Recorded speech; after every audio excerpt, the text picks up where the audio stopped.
Alors du coup, nouvelle journée sur Trondheim. Alors j'ai pas estimé la journée d'hier parce qu'on a fait que glander quasiment. Et on a profité d'avoir un bel appartement rien que pour nous pour se reposer aussi un petit peu. Là du coup on est sur Trondheim comme je dis et on se balade pour cette dernière journée parce que ce soir on prend le train pour aller dans une autre destination, j'en dis pas plus. De toute façon ce sera sûrement le titre de la vidéo je pense, mais voilà, donc j'en dis pas beaucoup plus pour l'instant. Alors là pour continuer, du coup on est devant la forteresse de Kristianstad. C'est une forteresse du coup sur Trondheim qui donne une vue vraiment très sympa sur la ville et elle est juste ici, donc c'est la forteresse qui est là. Donc on a vraiment grimpé, j'ai bien chaud là et la vue est vraiment sympa, ça valait le coup. Mais c'est fatigant. Alors du coup elle a été construite en 1681, donc c'est une forteresse militaire pour protéger des invasions de l'Est. Et elle a été particulièrement utile quand la Suède a envahi la Norvège en 1718, ils ont assiégé Trondheim.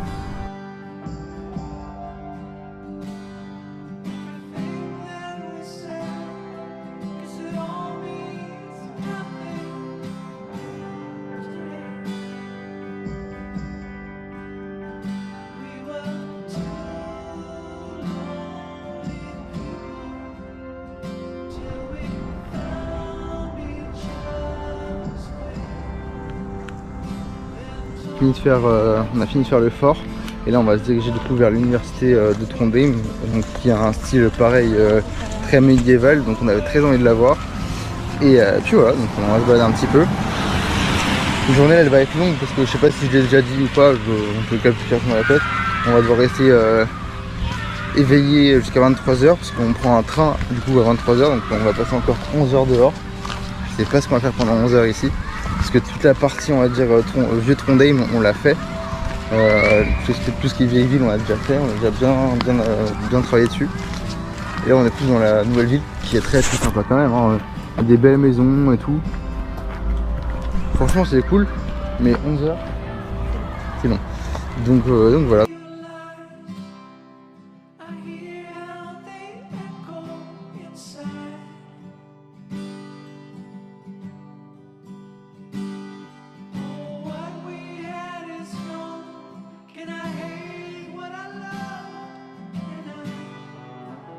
Donc là on est arrivé devant l'université, elle est vraiment très grande et très jolie pour le coup, ça donne envie d'étudier, donc franchement elle est vraiment très sympa, surtout qu'elle donne une petite vue sur du coup, le reste de Trondheim avec la cathédrale de Nidaros je crois, ou Nidarios, un truc comme ça, et du coup le fort qu'on a vu juste avant qui est tout là-bas, donc juste là, le petit point blanc qui est ici, et là on a la cathédrale juste ici, donc voilà, donc une petite vue sympathique.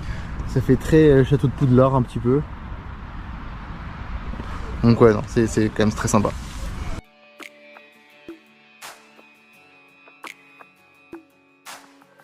Il est 16h30 du coup, on se balade toujours avec Ella.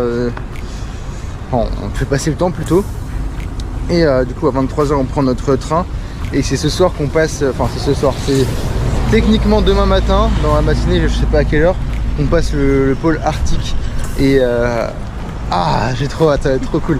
Juste de se dire ça fait du bien. Parce que ça veut dire qu'on monte beaucoup. Et en plus ça, les températures vont changer. Et ça veut dire aussi l'arrivée d'aurore boréale. On a beaucoup plus de chances d'en voir, pardon. Donc ça va être trop bien.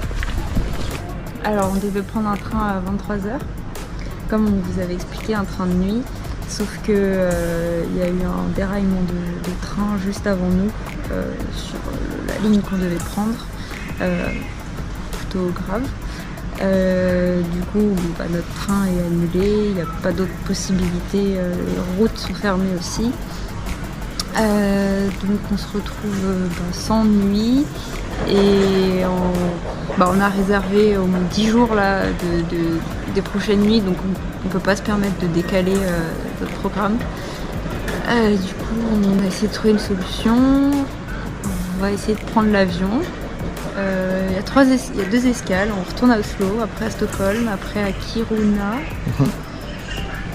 Et après on va essayer d'aller à la ville qu'on avait prévue. Ça risque d'être compliqué, mais on peut peut-être encore le faire à temps. Ouais, je suis pas trop convaincu, moi j'avoue. Mais ouais, ça va être une vraie galère du coup, parce que tout ce qui était prévu de base, bah, tout est chamboulé. On devait dormir correctement cette nuit, on va pas dormir, ou presque pas, parce qu'on est en aéroport du coup à Trondheim là. C'est un aéroport un peu perdu, j'ai l'impression, Ouais. il est petit, très petit, donc On a des sièges déjà. il y a des sièges, on est content, mais ça va être dur de dormir ici, je pense. Ouais, l'avion part que vers 7h. Voilà, donc on va falloir attendre jusqu'à 6-7 heures. Ça va être long. On était très embêtés tout à l'heure. Un peu moins quand on a appris du coup qu'il y avait des personnes qui étaient blessées et une personne qui était morte du coup sur l'accident du déraillement du train. Donc on s'est dit que ça pouvait être nous, donc ça nous a pas mis très très bien. Heureusement c'était pas nous, enfin on va pas s'en plaindre, mais on est triste pour les personnes à qui c'est arrivé. Et du coup ça bloque tout, du coup ça bloque la ligne de train, ça bloque les routes. Donc c'est d'où l'obligation de prendre l'avion, entre guillemets. Et si on ne prenait pas l'avion, ça nous galerait tous, qu'on a déjà tout payé à l'avance, tout, donc ça ferait beaucoup trop d'argent perdu. Donc on va prendre l'avion, ça va coûter un peu cher, mais pas le choix je crois. Pas le choix. Voilà, donc on se retrouve encore en galère, comme d'hab j'ai envie de dire, hein, mais bon, c'est ça l'aventure à la fois. C'est pas l'aventure qu'on veut, mais c'est l'aventure quand même. Et donc là, petit avion du coup à 6h, normalement si tout se passe bien, on va faire tout pour s'en sortir. Essayer d'arriver à Bisco à temps, c'est pas du tout sûr qu'on y arrive. Il y a un espoir infime, encore une fois, mais un espoir.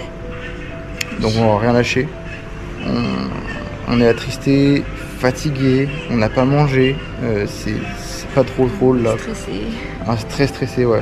Il faut qu'on arrive à avoir l'avion, faut pas qu'il y ait de soucis, Puis faut que nos sacs y passent. Puis on comptait pas prendre l'avion, on s'est dit que les transports en commun, du coup les transports en commun, mais écologiques et terrestres, voilà, donc un peu chiant quoi. Donc voilà, claqué, la nuit va pas être drôle et tout est chamboulé, donc on est juste dégoûté.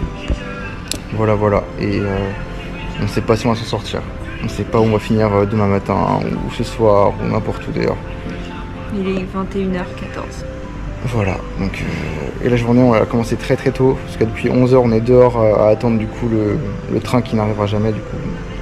Et là on attend jusqu'à 6h du matin, donc ça va être une très très grosse nuit. Voilà. Pour continuer dans les galères, on avait pris un gros plan sur ma tête. Un avion du coup pour aller jusqu'à je sais plus le nom. Bref, Kiruna, en Suède. Il a été annulé pour problème technique, pour continuer sur la lancée. Là on a pris un troisième transport, du coup un autre avion qui va aller à Narvik, mais on sait même pas si on va pouvoir faire le transport, s'il va pas être annulé ou une connerie comme ça, donc on espère vraiment pouvoir s'en sortir et voilà. Bon, on se retrouve de nouveau du coup quelques heures après la dernière vidéo que j'ai fait. Donc là il est 5h. La dernière fois que je vous ai parlé, je pense qu'il était allez, à tout casser, il devait être minuit, un truc comme ça, ou 2h, plus ou moins. Là on a passé les portiques de sécurité, donc c'est bon, on peut emmener tout. J'ai dû lâcher mon couteau suisse, je suis vraiment trop dégoûté. Et on a lâché aussi des rasoirs qu'on avait, mais ça c'est pas très grave, et c'était des jetables. Et puis on a dû jeter aussi le ciseau de la trousse de secours, donc ça fera qu'on en retrouve un quand même. Puis mon couteau, je suis un peu dégoûté, mais bon c'est comme ça. Système D. Et du coup comme je disais dans la dernière vidéo, on avait de base du coup un avion pour remplacer le train qui était accidenté. Ce même avion, une heure après, on nous a dit du coup non, parce qu'il a eu des problèmes techniques. On s'est regardé vraiment en mode c'est un running gag, genre tous les signes font qu'on va pas aller à Bisco. Donc là si on a un accident d'avion, faut pas le dire, mais c'est normal en fait. Enfin bref, du coup voilà, on a récupéré un nouvel avion, donc ça c'est bien. On part à 6h35 d'ici. On fait un premier arrêt à Oslo, donc on redescend là d'où on vient, pour après repartir tout au nord. C'est trop logique de toute façon. Et enfin bref, et c'est un tout petit avion, donc il est juste ici. Je pense que vous allez le voir, il est vraiment minuscule. Je pense que c'est le plus petit que j'ai jamais pris. Pour l'instant on est 4 à attendre, donc ouais, voilà. Je pense que... C'est un vol privé en fait. Non, ça va faire bizarre, et puis c'est un Boeing, donc on se porte pas de malheur, mais voilà quoi. Enfin bref, ça va bizarre de prendre l'avion, c'était pas prévu du tout dans le plan initial. On aime ça, l'avion en soi, c'est agréable. Ouais, comme tout le monde, mais c'était pas notre idée du voyage, quoi. Sur le plan écologique et économique, c'est pas fun du tout, c'est pas optimal, donc un peu dégoûté là-dessus. Cool parce qu'on prend l'avion, on est content, ça faisait longtemps qu'on n'avait pas pris l'avion, donc c'est agréable quand même, mais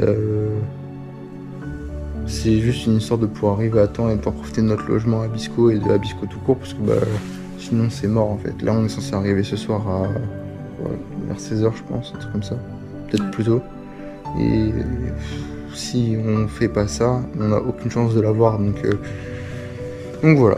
Parce qu'il y a un peu de bus, un peu partout on va dire, mais il y en a 2 dans la journée. Donc c'est toujours compliqué si t'as pas la bonne correspondance. Tu rentres pas. T'es foutu. Ouais, t'attends au mauvais endroit. Donc ouais, flemme d'attendre à Narvik pendant 2 jours. Enfin, c'était pas le but. On dit qu'on s'arrêtait pas à Narvik. Ce serait un bel arrêt quand même, hein, mais quitte à choisir, autant s'arrêter à l'endroit qu'on avait décidé. Ça évitera de repayer d'autres nuits en plus. Donc non, on perdra pas trop d'argent normalement. Parce qu'on s'est fait rembourser le train et une autre nuit de booking, et du coup ça vaut le prix de l'avion là, donc ça va, on s'y retrouve un petit peu quand même.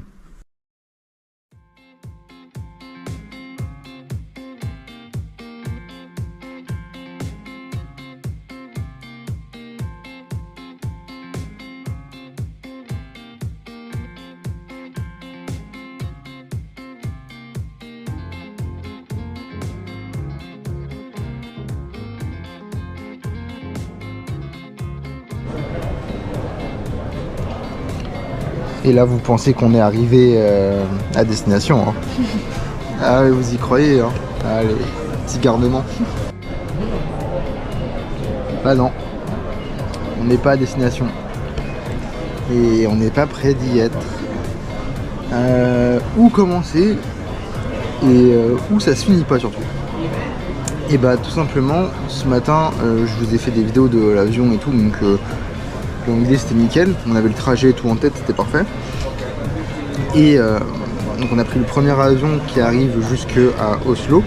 Et là on avait un changement d'avion pour arriver jusqu'à Narvik, voilà. Pardon. Et donc on fait le changement, tout se passe bien. On prend l'avion, tout se passe bien étonnamment, enfin franchement, qu'est-ce qui pouvait nous arriver quoi. On vole pendant 2 heures depuis Oslo jusqu'à Narvik, on arrive au-dessus de Narvik, l'avion commence à descendre, on voit arriver la ville, on voit tout en détail et tout, on commence à descendre, et là le pilote il fait hop, demi-tour, il remonte à pleine vitesse, il y avait des secousses et tout, c'était pas très rassurant, il monte, il s'arrête pas, et là on entend dans l'haut-parleur que le pilote ne peut pas atterrir à cause de vent violent. Voilà, donc il a décidé de faire demi-tour et de retourner à Oslo. Donc là on est de nouveau à Oslo. Ce qu'on craignait hier, c'est qu'on ne va pas avoir nos nuits du coup sur Abisco. C'est totalement compromis. Là on a le prochain avion à 17h. Donc ce sera le 3e avion qu'on prend de la journée. Au total on a déjà fait 6 heures d'avion. Donc physiquement on est déjà rincé, sachant qu'on n'a pas dormi l'année dernière, qu'on a passé la journée dehors avant, que là on enchaîne sans dormir, sans presque manger, parce que sur les aéroports ça coûte trop cher la nourriture. Donc je pense que c'est la plus grosse épreuve face à laquelle on a dû affronter. Donc voilà, donc des problèmes sur des problèmes. Donc le prochain plan là c'est de prendre l'avion qu'ils nous ont proposé en changement à 17h. On arrivait vers 20h pardon, à Narvik dans l'idée. Si le plan se déroule comme il faut, on dort ce soir dans l'aéroport de Narvik.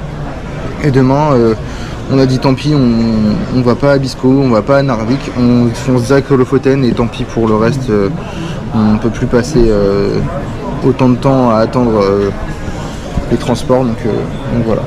Le problème c'est que on aurait pu aller à Bisco pour la deuxième nuit. Mais après, le lendemain, pour repartir d'Abisko jusqu'aux îles Lofoten, il n'y a qu'un seul trajet. Et s'il y a encore un souci, on est encore foutu. Donc on laisse tomber. Je pense que tous les signes montrent qu'on ne doit pas aller à Bisco. Ouais, c'est ce que là disait hier, c'est que vraiment on a eu le déraillement du train. On ne pouvait pas aller à Bisco.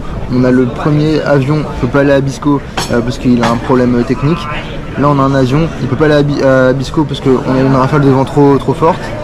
Et on est dégoûté parce qu'ils auraient pu, franchement, ils auraient pu le prévoir. Après, on sait que la météo est très capricieuse ici, mais ils auraient techniquement pu le prévoir. Surtout que là, il y a des prévisions jusque du coup, fin de journée où c'est pas possible. Donc c'est que c'est prévisible quand même. Donc on est vraiment dégoûté que l'avion n'ait pas atterri parce que ça a changé tous nos plans. Là, normalement, on serait en train d'arriver tout doucement à Bisco, à mon avis. Et juste, on est trop dégoûté, quoi. Donc voilà. Donc c'est pas fun et on tient bon. C'est surtout que c'est compliqué, mais ça aurait pu le faire. C'est surtout l'argent en jeu, quoi. C'est comme par hasard, ça nous arrive en Norvège. Ouais, c'est ça. Bon, après, c'est pas le. Enfin, ça peut être beaucoup plus cher, mais enfin, même 100 €, on est à 100 € près quand en Norvège, donc c'est embêtant, quoi. Mais bon, on va se rattraper, on va faire d'autres choses, et puis voilà, on va pas tout abandonner et on va continuer. Mais c'est vrai que les transports dans les pays du Nord, c'est quelque chose. Hein. Je pense que ouais, on peut déconseiller les gens de partir en voyage, en transport dans les pays du Nord. Franchement, si vous pouvez y aller en van, en voiture ou je sais par quel moyen, faites-le, mais pas en transport en commun, ça sert à rien, c'est beaucoup trop compliqué. Les transports ne concordent pas entre eux. Là on a par exemple la navette de Narvik de l'aéroport de Narvik qui nous emmène à Narvik. Elle concorde pas du tout avec le timing avec lequel l'avion arrive. Du coup là nous on arrive à 20h, la dernière navette elle est à 18h. Ça n'a aucun sens. Du coup on est un peu dégoûté. Ou alors faut juste faire les grandes villes, les grands axes, et puis faut pas chercher plus loin. Ouais, faut pas essayer de s'aventurer sinon c'est trop compliqué, quoi. Et c'est bien dommage. Bon, on se dirige probablement sur le dernier vol qu'on doit prendre la journée. Mais sait-on jamais, je m'en lance pas trop. On a fait la rencontre d'un Suédois qui est trop gentil, il s'appelle Félix. On a passé un bon bout de temps avec lui déjà dans l'avion, parce qu'on l'a rencontré dans l'avion pour revenir à Oslo. Et puis là on s'est retrouvé dans l'aéroport, du coup on a passé pas mal de temps à discuter avec lui, il est très gentil. Et puis là du coup on embarque dans le nouvel avion en espérant arriver à destination cette fois-ci. Ok, donc du coup depuis la dernière fois qu'on s'est quitté, on partait du coup de Oslo pour revenir à Narvik, et là du coup on est arrivé enfin à Narvik, enfin à l'aéroport de Narvik exactement. Donc on risque d'y passer la nuit parce qu'il n'y a pas plus de transport en commun, il n'y a que des taxis, mais ça coûte une fortune et c'est pas intéressant vu qu'on n'a même pas de nuit où dormir pour ce soir. Donc je pense qu'on va dormir ici ce soir, ça va être encore un peu dur, mais... Il y a des banquettes, ça a l'air plutôt pas mal, je pense. Mais il y a des banquettes, ouais, donc on va pas s'en priver. Et puis voilà, donc on a passé officiellement la zone arctique, on est dedans, et ça fait trop plaisir. On est à côté des îles Lofoten, j'arrive pas à me rendre compte, et on a un peu mieux compris pourquoi on n'avait pas pu du coup atterrir ce matin. Là, quand on est descendu pour atterrir, ça vibrait dans tous les sens. Moi j'étais en panique, elle kiffait. Et ça vibrait dans tous les sens, et l'atterrissage pardon, il s'est fait brusquement. Ouais, très brusquement, ouais. Et tu vois, donc on est arrivé, on est sorti de l'avion, je pouvais pas ne pas tenir ma casquette sinon ça s'envolait dans tous les sens. Il y a beaucoup de vent dehors. Là ça se ressent pas parce que du coup on est à l'intérieur, hein, mais dehors il fait froid, il y a du vent, mais là c'est le grand nord et ça fait plaisir. Et techniquement demain on commence dans les Lofoten officiellement. On va essayer de se rajouter une nuit là-bas, voilà. On abandonne Abisko. Si tout se passe bien, voilà, on abandonne Abisko, on va au Lofoten. On risque de pas avoir un très beau temps malheureusement, mais on sera au Lofoten quand même. Et puis on va continuer notre petit bout de route comme prévu. Voilà, donc il y a eu quelques accros, mais on est quand même arrivé aujourd'hui à Narvik. Et ça, c'était pas gagné franchement. Donc voilà. Et puis, je pense qu'on va s'arrêter là, il n'y a pas grand chose de plus à montrer, si ce n'est qu'on va manger et se reposer parce qu'on n'a pas dormi quasiment depuis hier. Donc voilà, ça s'est fait par petite coupure de 2 heures par-ci, 2 heures par-là, même pas. Donc voilà, besoin de manger, de dormir et demain les Lofoten. Voilà, donc là c'est là où on va dormir ce soir. Donc il y a un espacement entre les sièges vraiment pour éviter qu'on dorme. Donc vraiment on peut passer le pied facile. Ça va être sportif ce soir. Et puis deuxième nuit d'affilée, du coup on va dormir dans les aéroports, ça va être quelque chose.